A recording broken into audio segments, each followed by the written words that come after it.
निम्न समीकरण युग्मों को विलोपन विधि या प्रतिस्थापन विधि से हल कीजिए। कौन सी विधि उपयुक्त है? आप कोई भी विधि से बनाइए, आंसर उतना ही आएगा। अब 4 विधि होता है, 3 विधि तो हमको भी याद है, विलोपन विधि, प्रतिस्थापन विधि और वर्गीकरण विधि। एक विधि कौन है हमको भी ध्यान पे नहीं आ रहा है, मगर यहाँ पर आपको 3 ही विधि पढ़ना है। वर्गीकरण विधि आप लोगों को बता दी है इससे पहले, और विलोपन विधि और प्रतिस्थापन विधि से ज्ञात करना है। चलिए देखते हैं सवाल हम लोग।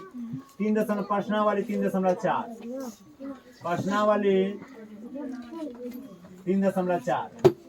तो सवाल है पहला, x + y = 5 और नीचे है 2x - 3y = 4। अब देखिए हम पहले विलोपन विधि से ज्ञात कर रहे हैं। विलोपन विधि जो है सबसे इजी है। तो विलोपन विधि में हम लोग क्या करते, सो देखिए, ये नीचे वाला संख्या जो है, ये नीचे वाला 3y है और ऊपर वाला है, नीचे वाला से ऊपर में गुना हो जाएगा, तो 3 है तो 3 हो जाएगा। और y मतलब कुछ नहीं, मतलब कोई संख्या नहीं, तो 1 मान लेंगे। 1 मान लिए, यहाँ 1 मान लिए। अब क्या करेंगे, इस 3 से पूरा संख्या मल्टीप्लाई कर देंगे। 3 का 3x + 3y और 5 15। फिर 1 से 2 का 2x ± -3y 4 का 4। आप लोगों को भली बात ही पता है, दुनिया में कोई भी संख्या को अगर हम 1 से गुना करते हैं तो 1 ही होगा। अब देखिए यहाँ पे अलजेब्रा का घटाव करना रहता है, मगर यहाँ पे समान प्लस माइनस डिफरेंट चिन्ह आ रहा है और समान आ रहा है, तो हम डायरेक्ट काट देंगे। कट गया 3 × 5x 14 15 4 19। x बराबर क्या हो जाएगा, 19/5। x बराबर 19/5 आ गया। तो समीकरण 1 में x का मान रखने पर,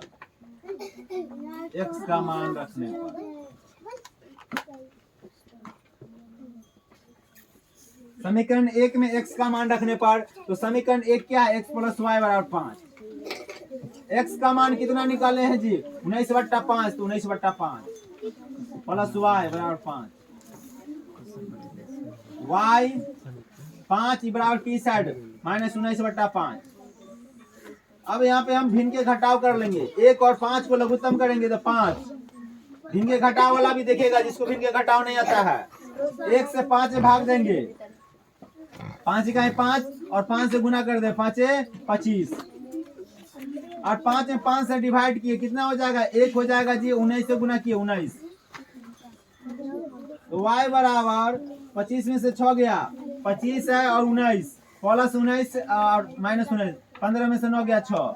क्या किसका चिन्ह बड़ा है, प्लस 6 हो जाएगा। प्लस 6 नहीं भी देंगे चलेगा। तो y बराबर 6/5 है। अब क्रॉस मल्टीप्लिकेशन, झिझिर कोना कोन कोना, आप लोग बच्चा में गेम खेले होंगे, स्कूल में खेले होंगे, गाची उची में खेले होंगे, वही गेम यहाँ पे खेलना है, झिझिर कोना कोन कोना।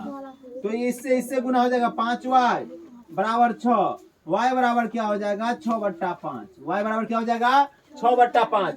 x का मान आपका निकल गया 19/5, x का 19/5, y का मान निकल गया 6/5, y का मान निकल गया 6/5। अब इसको हम लोग विलोपन विधि से ज्ञात किए। अब कह रहा है प्रतिस्थापन विधि से भी ज्ञात करने के लिए, तो प्रतिस्थापन विधि से भी ज्ञात कर लेते हैं। चलिए इधर आते हैं हम लोग। तो x + y = 5 और 2x - 3y = 4। प्रतिस्थापन विधि से भी हम लोग ज्ञात कर रहे हैं। देख लीजिए, आप लोग ध्यान दीजिए। यहाँ समीकरण 1 लेने पर, समीकरण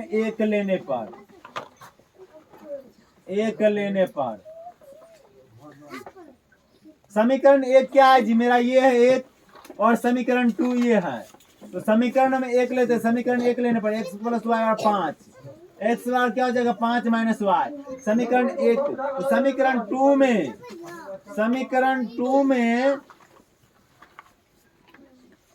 2 में x का मान रखने पर,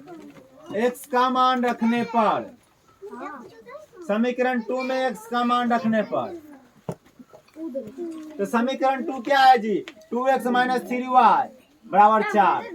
2x - 3y = 4 है। और x का मान हम लोग कितना निकाले हैं, 5 - y।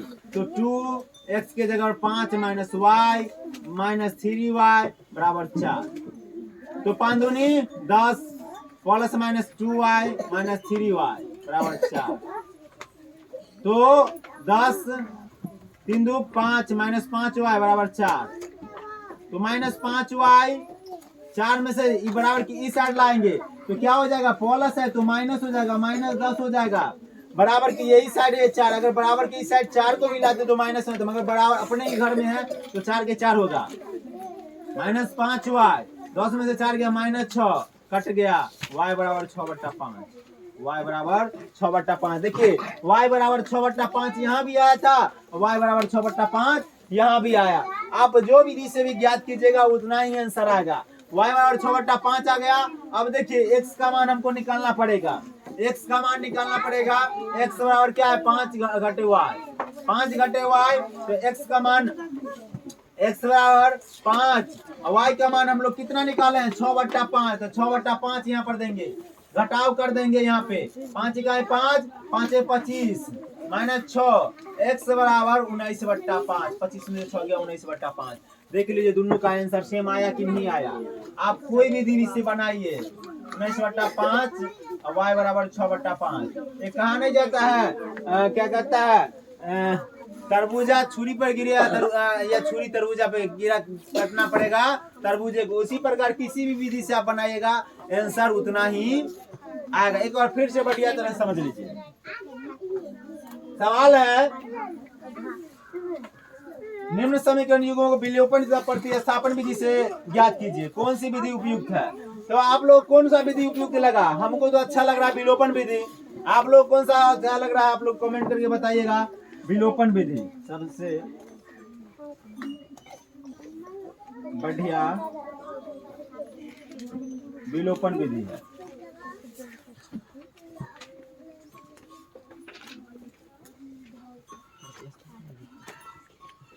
चलिए एक बार और देख लेते हैं, बढ़िया तरह से आप लोगों को समझ में आ जाएगा।